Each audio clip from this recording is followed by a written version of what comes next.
Hello, and welcome back to another casted game on the Age of Bison YouTube channel. I'm your host, SerSharkDad, joined here by Dunamai, who you're very familiar with at this point. And we have a good one for you on the 1v1 ranked ladder. We have Shake 2020, by the way. Thank you, Shake, for letting us cast your game without your consent. Playing France on the north side, and then the famous of the Sunbros, Lopsided Fluff, going up with the Haudenosaunee on Wallachia. All right, Dunamai. So this is a battle between my two mains, two or three of my mains, and so I have a lot to say on this, but you're more of the well, you're just a better player than me, so go ahead and explain this matchup. So, first of all, I want to talk about the map because Wallachia is a super interesting map. Can you check the two natives on either side of the river? Yeah, so These are Fanar. Fanar natives. So, very good natives. Obviously, the big button. If you haven't seen the video on Gideon AI, he explained that it's one of the best big buttons in the game. It generates about 2 villager worth of value. So, extremely good TP. You have the option of water. Basically, whatever you want to do on Wallachia, you can do it. Native, water, rush, boom, defense, because you can wall your side of the map. Really versatile map, and I really enjoy this map. Yeah, I totally agree. I think it is a versatile map. You never really see water play too much on Wallachia in terms of my personal experience, anecdotally speaking, but here we are. We have the Haudenosaunee water play starting off in Age 1. So let's go ahead and take a look at the decks really quick. Age 2, aptly named. 3 villagers coming in right there. And then lots of violence, even though we do have new ways contained in the deck. And Siege Combat, I think this is an underrated card personally. Canadian Loyalist, also an underrated card, very good. We had the new 8 Renegade French. I believe this was a change card, so this is post-patch. 5 Renegade French here, very good. North American Trade, you don't see that too much. Helps with the coin, but I remember you telling me the math that the coin gathering on wood is not very good. You really need to gather either from livestock or hunted animals. And it was nerfed. It was bad in H4. It was moved to H3, which has the advantage of being available earlier while hunts are still there, but the disadvantage that your H3 is already so crowded as Haudenosaunee. So Right. it really competes with other cards. Yeah, that's a good point. Like the crowding of cards. I never heard it explained that way, but that's a good point. And so you see here we have plenty of options all around. Very well-rounded deck. Could do a lot. Not really focused on anything in particular. We are missing some of the 600 coin, but this is a 800 resource, pretty popular card. Starting off with the water start, so I think that's going to be, it'll be 3 fishing boats for Lopsided Fluff. Let's go ahead and quickly take a look at the French side. Going up now with Quartermaster, we saw a house start along with a trading post, and it looks like 14 CDB and a market going up now. So pretty standard French. Let's go ahead and take a look at the deck. I don't like this card anymore. I've had bad experiences, but this is a pretty standard deck. Royal Mint, kind of questionable, I guess, but for the most part, nothing to stand out here. Yeah, honestly, changed French Royal Army with 7 skirmishers, and you have this pretty much a stock standard deck. Yeah, nothing too much in H4. Just I'm guessing a lot of H3 here, where France is really going to shine. Gathering up plenty of wood here, going for those market upgrades, so really push that economic advantage that you're going to have over Haud. But he needs to be careful.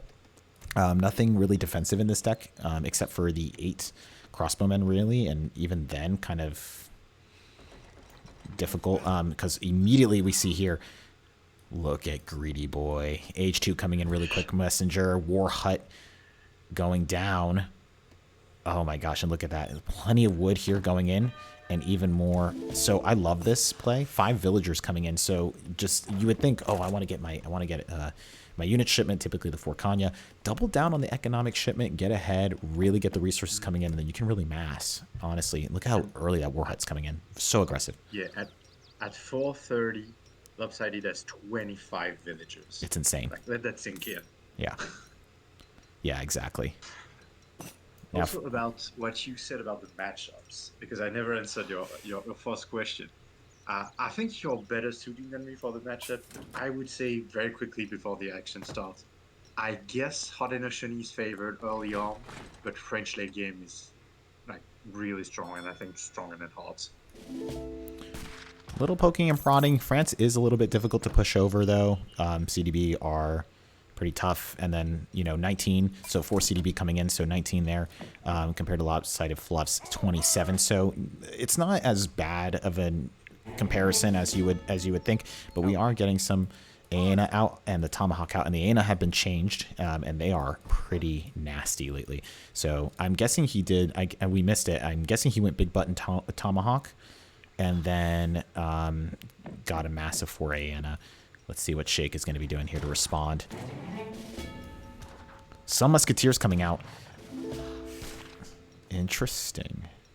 A little back and forth here, a little poking and prodding. I guess, I don't know. You would think that, get the unit shipment, really mass, really shove, because right now we're now at 6 minutes, and it's kind of like you didn't really rush too much. I don't know. Maybe I'm wrong about that. This is just an interesting part about Haudenosaunee on water. Everyone expects to basically go through hell in H2 because Haudenosaunee has such a powerful rush. But when you have 31 villagers, the pressure is on Shake right now. He needs to do something because Lopsided Fluff will take over economically because of water. Yeah, it's a good point. We tend to forget. Good job with the Aena stepping forward here. Very nasty in the close range. And like you said, he does have quite a number of fishing boats, 8 now, and in a very strong economy, 22 on food to get the Aena production out, and then 11 on wood. No coin, he doesn't need it unless he's going to be transitioning here, and so he could choose now to get a corral. I'm going to keep the Fog of War on just because I want to, it seems there's a lot of dancing. I want to see what they see. He could do corral here, but with the musketeer mass that he's got, I don't think that would necessarily be the wisest place. And so he's doing smart here. Lots of food. You would think Aena's kind of a pain to produce considering it's 100 food, and you're thinking, well, 100 food, I can get a villager versus Aena. But he's got plenty of food production here to get his Aena out, so that's very nice. And a pretty sizable mass here on Shake's part, right? So early Minutemen call, probably not necessary as they're just poking and prodding. But he looks like he's ready to go ahead and macro for that H3, and he's got plenty of Musketeer to hold off anything that's really going on. Because, like I said, Lopsided did not get a sizable Aena mass to really do anything here. So, but here's the thing that's very interesting. I think Shakes is feeling safe because he's like, well, Hard Rush didn't do anything. Right. But here's the thing: Lopsided is not rushing; he's boom. Yeah. I mean, that's a fantastic point. I mean, he's contained him. I mean, you have the H3 Exile Prince, so he's kind of like, I've done what I needed to do. I stopped the rush, quote unquote, and now I can just go ahead and transition H3. Shake is doing exactly what he needs to be doing, staying calm, going ahead and doing that transition and getting that power spike that France needs. But at the same time, like you said, 24 versus 37. And so he's taking water. He is producing a ton of Aena here. We just saw that in queue. Plenty of Tomo in queue. And then now a resource card. And I'm wondering if he's going to be transitioning now to H3 now that France has made the switch, or if he's just going to go ahead and push and look for a big fight here. Because it looks like a lot of infrastructure investment on the part of Shake. 2 Falconets coming in is exactly the right play, but 2 barracks and a stable. I mean, that's a lot. Indeed. Also, I want to mention for our viewers that might not be familiar with the change of Aenas. Aenas now have a 1 rate of fire compared to 1.5 when the target is at about 8 range, so half of the range, and it linearly increased up to 1.5 when you're at max range. So basically, the closer you're from the Aena, the faster it shoots. Right, because you got to understand that the rate of fire is inverse. So you would think, oh, well, then the higher the number, the higher the rate of fire. It's like, no, it's the inverse of that. So then the closer they get, basically, the more they spam arrows at you, which is pretty nice because Aena are not necessarily, they're like a weird kind of light infantry unit where they want to be in the mix, they want to be brawling, and want to get close. And so that's going to be the case. He's going to go ahead and step up into the pocket here. 2 Falconets coming in and slowly push that War Hut. All right, now we got a fight on our hands. Okay. I don't know if you want to stand and fight into this with 2 Falconets, but it looks like he's trying to get those Kanya on the side, but those Musketeers are going to go ahead and go into melee. Not the best micro. Oh, 1 going down there. What's going down? Oh, geez. Okay, heavy casualties here on the part of Lopsided Fluff, and one of those Falconets still staying up. Oof. really heavy losses there. And it looks like the Musketeers, he did a little bit too much in terms of selecting every single Musketeer here to go into that melee action there to stop the Kanya. And I know Kanya are a little bit of a pain because they have a little bit more armor than your standard Hussar. But, I mean, the key thing is you want to keep that Falconet up. And he's, oh, look at those losses coming in. He's just going to go ahead and step right up into the pocket. And they're just going to go ahead and start shooting away. And Falconet goes down. And then now they can go ahead and go and look at how close they're getting. Look at that rate of fire. Absolutely insane. Absolutely getting torn apart. And now the game has shifted. That's insane. Wow. Willing to take those casualties and absolutely is totally worth it. Mm-hmm. And now we see a good answer from France. Like, there's no way to beat Skirmisher unless you go Kanya. Oh, but he's stepping up a little too close here, though, right? Yeah.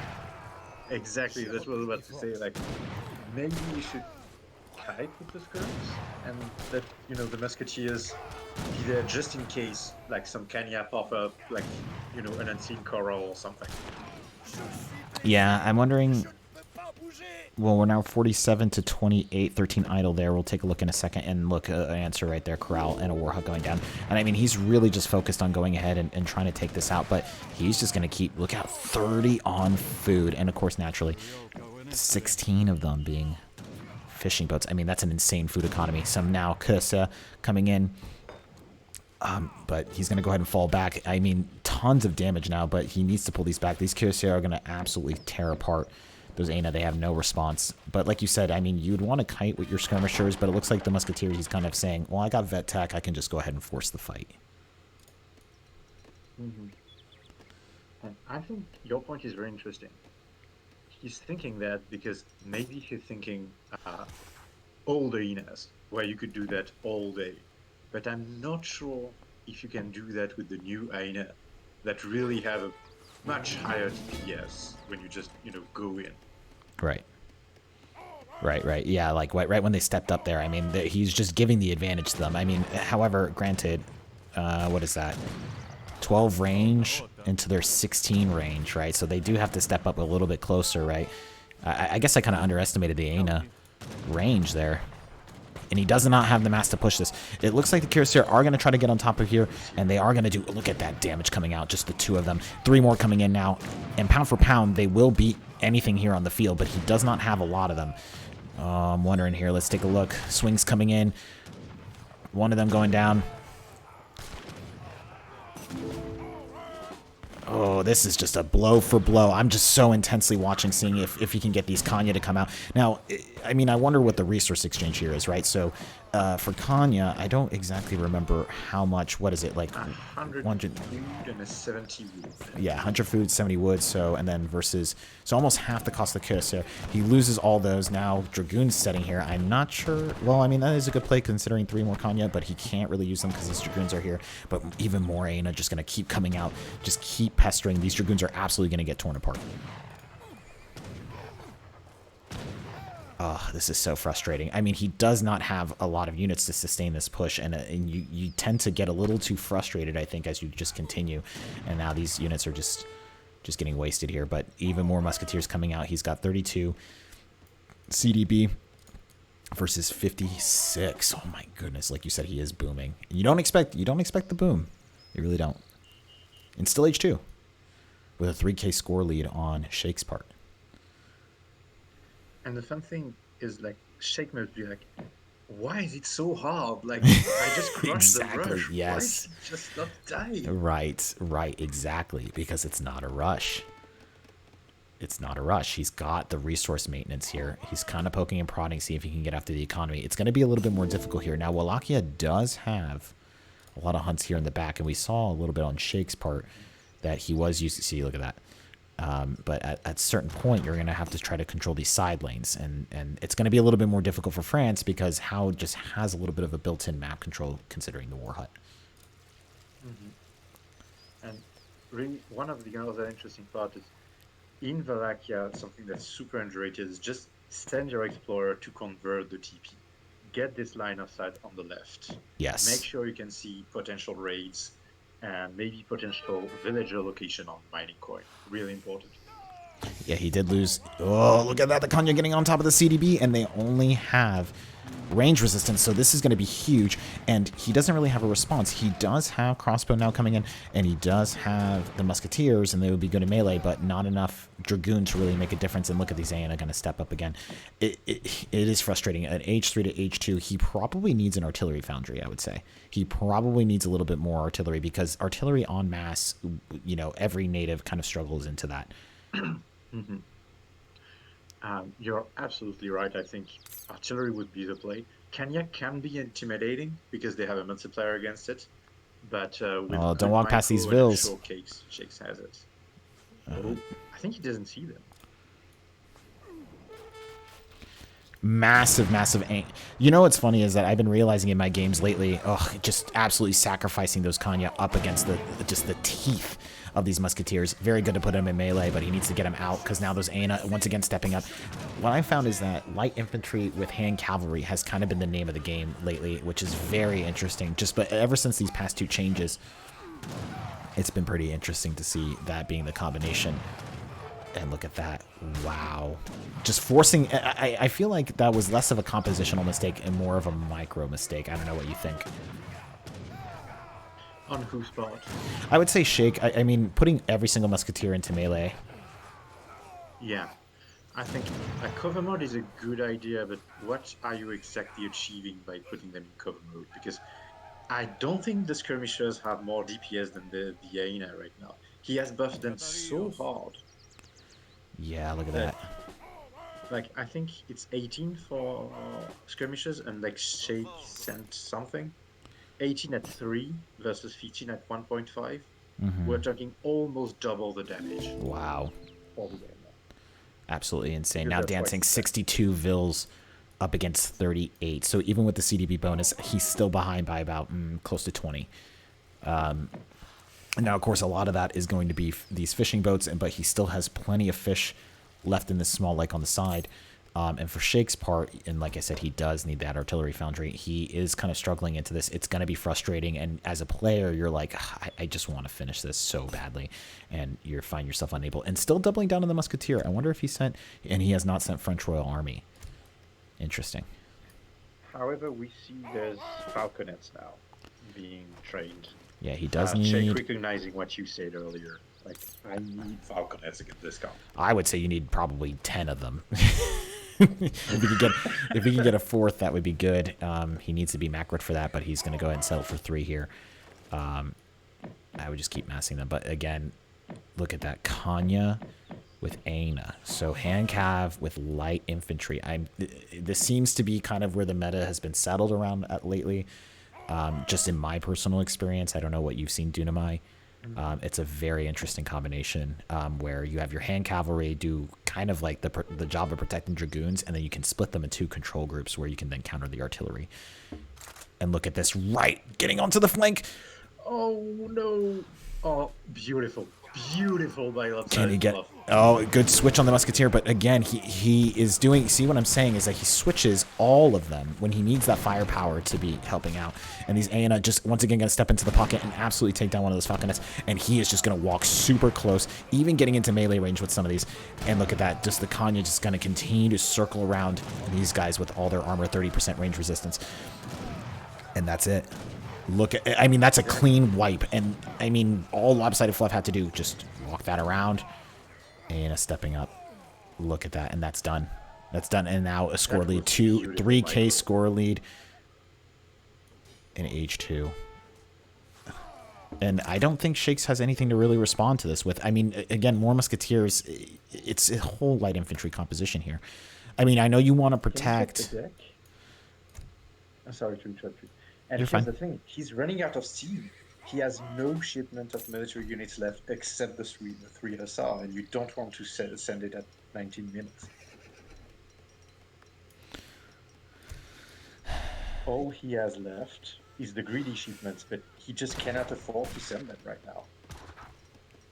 It's tough. He needs, I mean, you kind of need a skirm goon mass, honestly, the standard. And then you need to try to throw in some sort of try to get some sort of artillery in here to deal with this massive Aena, because at this point now we're dealing with 43, and Oh, these CDB are going to try to run away against Look from at the HP on these guys. 164 and H2. So that must be a combination. I mean, he must be. I thought he was dancing before. Oh man, HP from the guy. conservative tactics, war hut, HP. yeah. And new waves that gives you infantry breastplate. Yeah, I guess he must have sent it and then he must have researched it. Yeah, you're right. Yeah. More Kusa, which would have probably been helpful. I mean, honestly, a massive Hussar with skirmishers probably would have done it. I mean, his vet Hussar probably would have beaten out these H2 Kanya, and he just didn't early enough. And now the swarm of Kanya are just going to absolutely just go to work on Kusa that beat them pound for pound. And look and how low the HP, but it doesn't matter. Like, he still has his Zane up. There they go. Wow. And now Abel, 72 Vils. And now insult to injury going up with the Chief. And at that point, when he takes 3, it's over. Like, there's no way for Shake to remass and threaten Lopsided when Lopsided has the same technology level. Right. AK score lead here. Even if he gets these Kia out, it's too much of a mass. I mean, truly. He's not gathering really anything. He's got too many. Oh, jeez. And the wrong side for the path. Maybe the first 2 swing could have done something on the arena. I mean, good flank. Yeah, there's a lot of casualties coming in. Getting the CDB involved. Look at a lot of red coming out. Wow, look at that. Yeah, that's not that bad. Good move on Lopsided to go on stagger mode. Yeah, make them go individually for them. Try to reduce that area of effect damage. That's splash damage. And that's a clean. That's a cleanup. But, I mean, 17 idle down to 36 versus 72 Vils. And look at this amount of resources. I mean, he can just go H4. And you don't have to touch him. You can just, okay, I'm going to go H4. Now, I wonder if Aina are going to be even useful going into H3 to H4, though. Maybe that's why he wanted to do an extended H2. Like, wouldn't you still want to have Forest Prowlers, though? Oh, there's the GG. And Shake calls it. Like, he realizes. Yeah. 4K score lead. Even after a good fight. But I'm still wondering, like, I'm guessing Lopsided wanted to have an extended H2 just because, are Aina, the Aina are not. Like, you would still want Forest Prowlers in this, even despite the buff. So, here's an interesting thing. Conservative tactics applies only to Mantlets, Tomahawks, and Hyenas. When you send that card, you want to get mileage out of it. So my guess would have been we would have seen Elite Hyenas. And as you said, he had enough resources to go H4, so maybe even Champion Hyenas right after it. And at that point, your Hyena has like 160 HP in H2. I guess he's gonna go up like 220 or 230 HP in H4. Mm-hmm. That's gonna be hard even for Cuirassier. So you're saying Aina would probably replace Forest Prowler then in that case? Yeah. And you just have to have like a shipment of 5, musket cav, a batch of 5. With 10 musket cav and your Aina mass, it's going to be very hard to push, especially since musket riders have a better multiplier against artillery. So you really cover all fronts. Wow. So maybe this is the end of the standard Forest Prowler meta, which would be pretty impressive. But we haven't seen it yet. So let's go ahead and take a look at this post game. Look at that resource difference. I mean, it's a 5K resource difference on Lopsided Fluff's part, and not for anything. I mean, it's Haud versus France. I mean, generally speaking, you're imagining a France economically just superior, but I mean, just too slow against what Lopsided Fluff was doing. And if you go to resources, you can see how many of these resources were free on the second tab. Yeah. Shake had 4K resource because he was in H3. He has all of the resources shipped. So the difference is actually not 5K, but 8K if you count the free resources. Like, this was absolutely massive on Lopsided Fluff's part. And I think it was really just the mind game. Like, I'm hard, I'm putting this war hut, you know it's coming, you know it's a rush. And all the while he was waterbooming. Yeah. Yeah, absolutely. Look at that, 102 Musketeers into 121 ANA. Tough to see. Looking at look at this villager count. I mean, consistent on Shake's part, absolutely. But I mean, just a huge boost there in H2, and then I mean, just absolutely just went for it. Massive. Taking a look at military unit population. Kept even, actually. Well, I mean, the Kyoseo probably has a large part to do with that. If I did military unit count. Oh, still.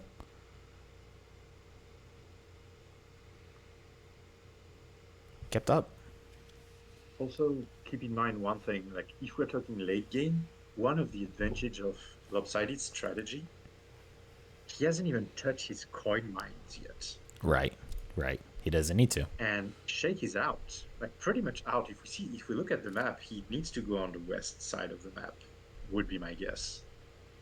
And you just, like your friends, you have one coin mine left on your side of the map that is absolutely not safe. Maybe a second one down there that is even less safe. You're getting pressured. You can't gather your coin, and you're basically like doing the opposite of what you want to, which is you might either go to estates or spam arcade unit in H3.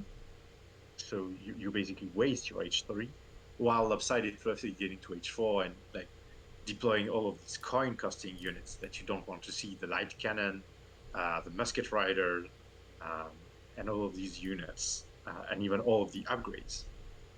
So really interesting on Lopsided, that really capitalizes on the fact that water depletes a resource that your opponent basically doesn't take if he's not on water. Right.